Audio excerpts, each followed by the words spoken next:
द्विपद प्रमेय किसी धन पूर्णांक n के लिए और आगमन सिद्धांत द्वारा, जो कि आपने पिछले अध्याय में पढ़ा ही है। आगमन सिद्धांत में जिस भी कथन को हमें सत्य सिद्ध करना होता है उसको कथन को हम Pn के रूप में मान लेते हैं और उसके दाएं तथा बाएं पक्ष को सिद्ध करने के लिए हम सबसे पहले n को 1 रख लेते हैं। तो n को 1 रखने का अर्थ है हमें P1 ज्ञात करना है, यानी दाएं पक्ष की बात करें बाएं पक्ष की तो ये होगा a जमा b की घात 1 और दाएं पक्ष में क्योंकि हम घात 1 की बात कर रहे हैं तो केवल इसमें यही लिखा जाएगा NC शून्य 1 होता है, a की घात n अर्थात a ही आएगा और दूसरा पद हम यहीं तक बस करेंगे क्योंकि n 1 है हमारा। n 1 में हमें 2 पद प्राप्त होते हैं, आप जानते ही हैं, और NC 1 का अर्थ भी एक ही है और a की घात n घटा n अर्थात 1 घटा 1 शून्य, तो a की घात शून्य जो है वो 1 हो जाएगी और b की घात 1। ये भी और कुछ नहीं a जमा b ही है। तो बाएं पक्ष और दाएं पक्ष का मान बराबर हो गया कथन का मान 1 रखने पर। अब अगला कदम क्या होता है, हम Pn के स्थान पर k का मान लेते हैं कि सत्य है। उसमें हम a जमा b की घात k और यहाँ उपस्थित सभी पदों में जहाँ जहाँ भी a है उसे k से बदल देते हैं, प्रतिस्थापित कर देते हैं। जैसे k c शून्य a की घात k जमा k c1 a की घात k घटा 1 b जमा k c2 a की घात k घटा 2 b की घात 2 k c की घात 3 a की घात k घटा 3 और b की घात 3। इसी प्रकार n c k और b की घात k। तो हम ये मान लेते हैं कि ये कथन k के लिए सत्य है और हमें ये मानने के बाद ये सिद्ध करना होता है कि k प्लस 1 भी सत्य होगा।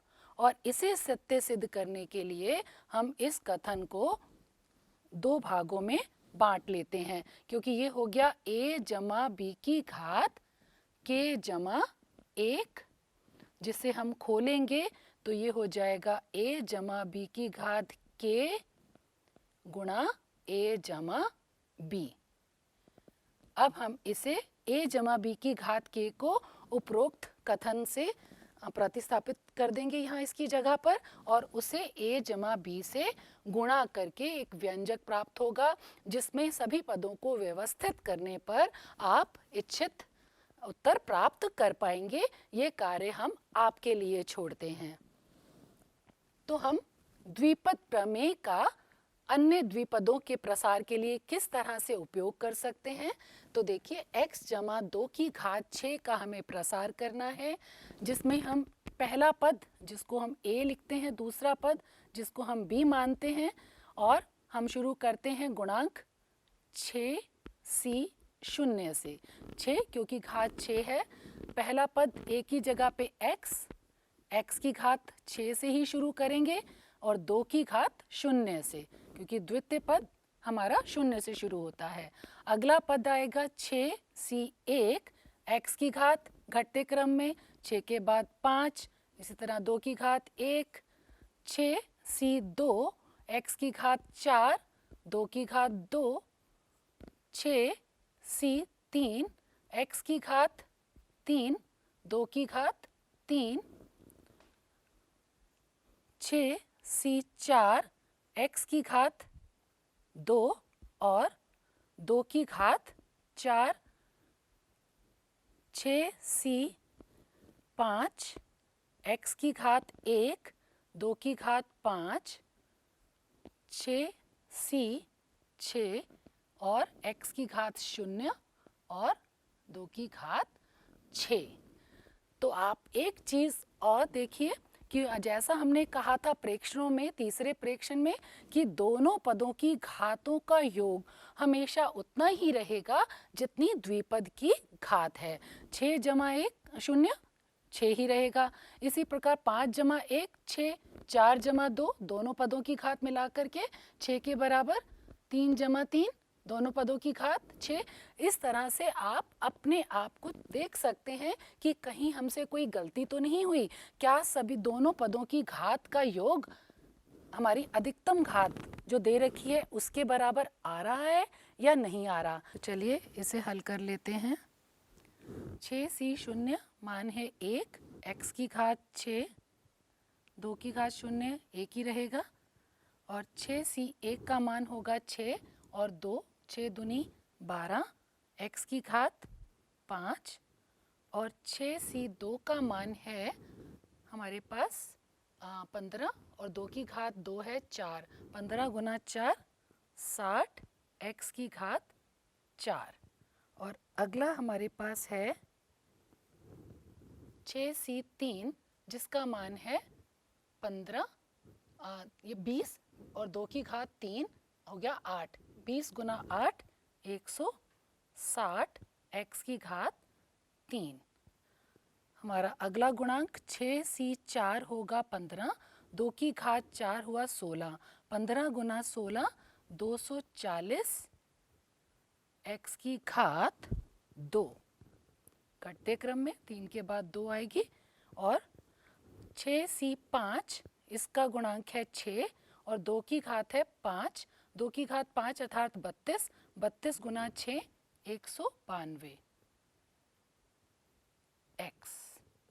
और 6c 6 1 और 1 और 2 की घात 6 है 64 यानी 64, 1 x की घात 0 भी 1 ही होगी, तो हम इसे सीधा 64 लिख सकते हैं, जमा 64।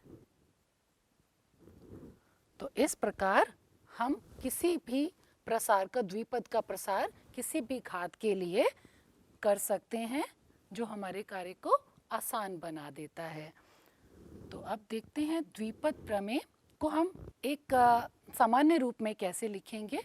तो nc शून्य a की घात n, n अर्थात जो घात हमारी द्विपद की दे रखी है, a की घात n से शुरू करेंगे और b घात 0 से।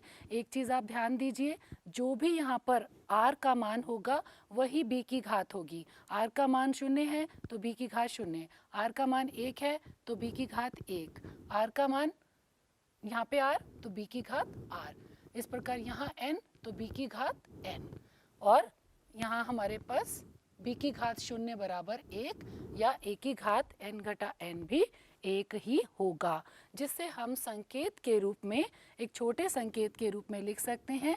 ये है समेशन का साइन है, जहाँ पे k बराबर 0 से लेकर n तक हम k के मान ले सकते हैं, k या r जो भी हम कहें, n c k, जहाँ a का मान n में से k घटाकर आएगा और b की घात k के बराबर आएगी। तो इस तरह हम इसे एक सामान्य संकेतन में छोटे रूप में, अगर हम इतने बड़े विस्तृत रूप में नहीं याद कर सकते तो हम द्विपद प्रमेय को लिख सकते हैं।